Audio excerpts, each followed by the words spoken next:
मेरा नाम शहजीद मोहम्मद तारिक है। मैं चांद स्कूल की पहली जमात की तालिबा। आज मैं फैंसी ड्रेस कंपटीशन में कश्मीरी गर्ल बनी हूँ। मैं हूँ कश्मीर की कली, सब मेरे कश्मीर को जन्नत कहते हैं। मैं फूलों और बर्फ की वादियों में रहती हूँ।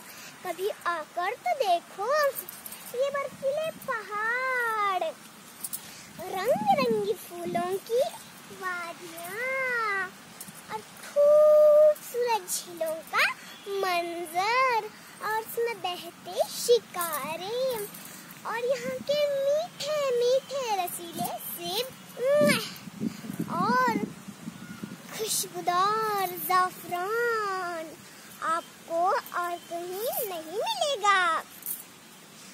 पहाड़ों के सर पर रहे बर्फों की चादर, पहाड़ों के सर पर रहे बर्फों की चादर, हंसी वादियों में महकती है केसर, है कश्मीर धरती पे जन्नत का मंजर। अगर धरती पर कहीं जन्नत है तो बस कश्मीर है, कश्मीर है और बस कश्मीर है।